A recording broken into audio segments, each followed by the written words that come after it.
사도행전 19장 21절에서 41절까지 말씀을 함께 보았습니다. 오늘 말씀은 21절에 이렇게 시작하죠. 이 일이 있은 후에, 이 일이 어떤 일이었죠? 우리 어제 말씀 보시면 에베소에 큰 부흥이 있었습니다. 하나님의 말씀이 흥왕하여 세력이 있어가지고 놀라운 하나님의 말씀이 확장되는 그런 일들이 있었죠. 병든 자들 고침을 받고 귀신이 떠나가는 역사들, 그 놀라운 부흥의 역사들이 있었습니다. 영적 각성, 회개하는 역사도 일어나고 자복하는 역사도 일어났죠. 그런 일이 있은 후에 좋은 일이잖아요. 하나님의 나라가 확장되어지는 그 일 가운데 바울이 마게도냐와 아가야를 거쳐 예루살렘에 가기로 작정했다고 말씀하고 있습니다. 그리고 내가 거기 갔다가 예루살렘을 갔다가 후에 로마로도 보아야 하리라 라고 말씀하고 있어요. 어떻게 보면은 부흥이 일어나고 있잖아요. 그 부흥이 얼마 정도 있다가 그렇게 됐어요? 약 3년 정도 걸린 그 가운데 하나님의 말씀이 선포되어지고 꾸준히 지속적으로 그렇게 하나님의 말씀을 날마다 그 서원에서 선포할 때에 일어났던 부흥이었습니다. 이제 부흥이 시작되고 많은 하나님 역사가 일어나니까 거기에 그냥 안주할 수도 있잖아요. 믿음의 사람들과 함께 지내고 그럴 수도 있는데 사도 바울은요 어떤 것을 작정하냐면요 마게도니아와 아가야를 거쳐 예루살렘에 간대요. 이 마게도니아와 아가야는요 유럽에 있는 지역에서 2차 전도 여행 때 세워졌던 교회들이 있는 곳이 있잖아요. 빌립보 교회도 있었고 마게도니아의 지역에는 빌립보 교회와 데살로니 교회와 베르아 교회가 있었고요. 아가야는 그리스 교회, 아테네 교회와 고린도 교회가 있는 지역이었습니다. 그 지역을 거친다는 것은 그냥 지나온다는 게 아니라 거기 다 들려서 그 세웠던 교회의 성도들을 다시 만나서 문안하고 다시 한번 신앙이나 믿음에 대해서 견고하게 해주기 위해서 또 가는 거죠. 그렇게 하고 나서 예루살렘에 도착해서 이 선교 보고를 한 후에 그가 어디로 가냐고요? 로마로도 이제 가야 된다고 합니다. 로마에 가면은 편한 일이 있는 것이 아니라 그때 당시에 박해가 있었기 때문에 굳이 힘든 여정을 선택한다는 거죠. 옆에 오늘 말씀 보면요. 설명해 주는 거에 21절, 22절에 대한 설명이 나와 있는데요. 잠시 보면은 바울은 예루살렘으로 갔다가 제국의 중심인 로마의 복음을 전하기로 선교 계획을 세웁니다. 이 계획은 자의로 세운 것이 아니라 성령의 인도를 따라 결정한 것입니다. 여기서 작정되었다라는 것은 내가 세운 계획이 아니라 성령 안에서 결심했다라고 하는 직역하면은 그런 내용이 있다고 해요. 철저하게 사도 바울은 자기 생각과 뜻으로 머물러 있는 것이 아니라 하나님께 기도하고 기도하면 하나님께서 주시는 세미한 음성과 성령의 이끄심을 따라 철저하게 그의 삶을 살았다는 것을 우리가 알 수가 있습니다.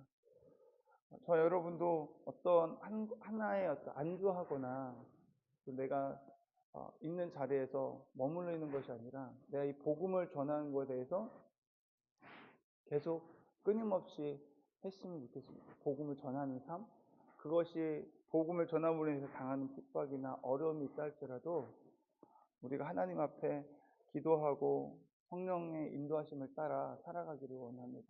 그래서 내가 안주하고 내 편한 것, 내가 편리를 따라가는 것이 아니라 하나님이 원하시는 길이 가면 그 편리를 그 편의와 안정감으로부터도 벗어날 수 있는 그런 믿음까지 자랄 수 있는 저와 여러분이 되었으면 좋겠습니다. 하나님의 뜻을 위해서 하나님의 나라를 위해 살아갈 수 있는 저와 여러분 되기를 주님 이름으로 축원합니다. 그리고 나서 그때쯤 부흥이 일어나고 또 사도 바울이 다시 로마로 가야 되겠다라고 하는 이런 결심들 작정을 하잖아요. 그때쯤 되니까 어떤 소동이 일어나게 됩니다. 어떤 소동이었냐면은 데메드리오라고 하는 어떤 은장색이라고 하잖아요. 이 사람은 어떻게 보면은 보스였던 것 같아요. 이 사람으로 인해서 밑에 있는 직원들이 적지 않은 벌이를 했다고 하거든요. 많은 돈을 벌었는데 무엇을 하는 일이었냐면은 우상을 만드는 일이었습니다. 그래서 우상을 만드는 일을 하는데, 이 에베소에 갑자기 아데미 신을 섬기는 이 사람들이 하나님을 섬기고 하나님을 믿기 시작하니까 그들이 집안에 가지고 있던 모든 아데미 우상을 다 깨버리는 거죠. 그리고 하나님을 섬기니까 이들이 돈벌이가 되었던 그 우상을 만든 그 일에 한 사람들이었기 때문에 돈벌이가 점점 줄어들게 되는 것입니다. 자기가 돈벌이가 줄어드니까 밑에 있는 사람들에 대해서 생각하는 척 하면서, 밑에 있는 사람들이 돈을 벌어야 되는데 못 번다라고 하면서 그 사람들에게 선동을 해서 왜 우리가 지금 이런 경제적으로 어려움을 겪고 있는가, 예수 믿는 사람들 때문에 그렇다, 그러면서 선동을 하기 시작하죠.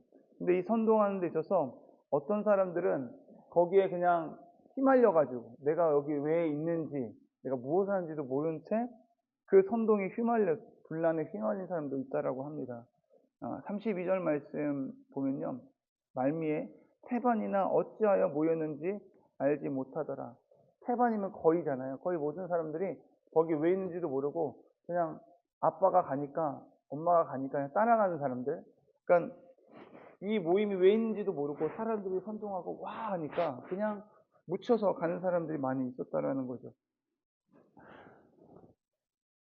그 일로 인해서 또 사도 바울이 29절을 보니까 온 시내가 요란하여 바울과 같이 다녔던 마게도냐 사람 가이오와 아리스다고를 붙들어 일제히 연극장으로 들어가는지라.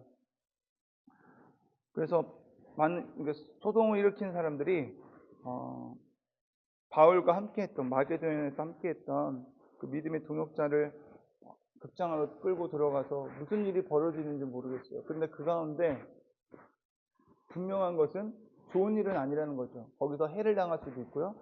근데 바울도 그것을 보고서 함께 그곳 가운데 들어가려고 하니까 제자들이 만류합니다.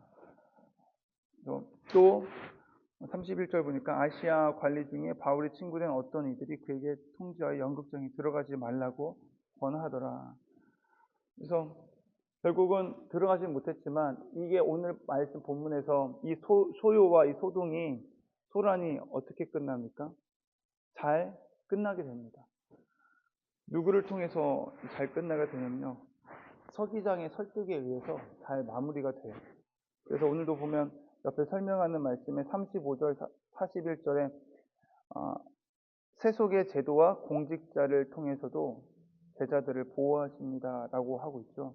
그래서 하나님은 복음의 승리와 확장을 위해서 정의롭고 공정한 세속의 법과 제도를 또 마련하십니다라고 기록되어 있습니다. 이 일을 어떤 하나님이 개입하거나 사도 바울이 개입하지 못했잖아요. 그런데 누가 이 일에 대해서 아름다운 결말을 맺게 하냐면요, 세속의 법과 제도를 통해서 이것들을 멈추게 합니다. 이런 말을 하죠. 그 소동을 일으킨 자들에게 서기장이 이렇게 말을 해요. 37절에 신전의 물건을 도둑질하지도 아니하였고 우리 여신을 비방하지도 아니한 이 사람들을 너희가 붙잡아 왔으니, 만일 데메드리오와 그와 함께 있는 직공들이 누구에게 고발할 것이 있으면 재판 날도 있고 총독들도 있으니 피차 고소할 것이다. 고소할 것이요. 만약에 너희들이 거기에 대해서 고소할 것이 있으면은 재판장들도 있고 총독이 있으니 그들에게 정식적으로 절차를 밟고서 이 일을 하라라고 말을 하고 있어요. 이 소동을 멈추라고 이야기하고 있습니다. 그러니까 그들이 모임을 흩어져서 다들 떠나가게 되는 거죠. 마무리가 됩니다. 하나님께서는 세상의 법도, 세상의 어떤 제도를 만들어 놓으심을 통해서 그 일을 통해서도 하나님은 일을 하신다는 것을 볼 수 있습니다. 그것을 통해서 또 믿음의 삶도 지킬 수가 있는 것이고요. 하나님이 직접 개입하지 않아도 하나님이 만들어 놓은 곳곳의 어떤 법과 제도를 통해서도 일하시는 하나님이시라는 것을 우리가 오늘 말씀을 통해서도 볼 수가 있습니다. 오늘 말씀을 통해서 좀 붙잡고 싶은 것은 단 한 가지인데요. 이 모든 일도 사실은 하나님께서 주관하고 계시고 일하시고 계시는 어떤 하나의 다 사건들이잖아요. 큰 소동과 소요, 사람들 일으키는 것도 마찬가지고, 근데 그 모든 것을 잘 정리하고 결국 마무리하는 것은 하나님의 어떤 손 안에서 다 이루어지기 때문에 그 하나님을 우리가 지금도 살아계신 하나님을 신뢰했으면 좋겠고요. 한 가지 또 사도 바울과 같이 철저하게 우리가 가는 모든 길이나 어떤 계획이나 방향에 있어서 하나님 앞에 기도하시는 철저한 성령의 사람이, 성령의 이끌림을 받는 그러한 사람이 되었으면 좋겠습니다.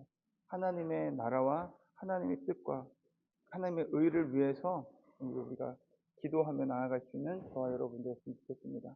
기도하시겠습니다. 사랑과 은혜가 풍성하신 하나님 아버지, 감사합니다. 오늘도 말씀을 통해서 우리가 어떠한 삶을 살아가야 되는지 삶의 방향을 알게 하심을 감사합니다. 하나님, 우리 삶의 모든 방향이 내 뜻과 내 생각과 나의 유익을 위한 것이 아니라 먼저 그의 나라와 의를 구하며 하나님께 기도하며 하나님께 묻고 성령의 이끄심을 따라 살아갈 수 있는 그런 인생이 될 수 있도록 주님들을 인도하여 주시옵소서. 이 세상의 모든 것들 하나님의 손안에 있는 줄 믿습니다. 어떤 상황 속에서도 그 하나님만을, 살아계신 하나님이 나를 위하신다는 그 믿음을 붙들고 하루하루 주님 앞에 말씀과 기도로 성령 충만함으로 살아갈 수 있도록 주님 인도하여 주시옵소서. 오늘도 그렇게 역사하셔 주님만을 의지하고 예수님의 이름으로 감사드리며 기도드립니다. 아멘.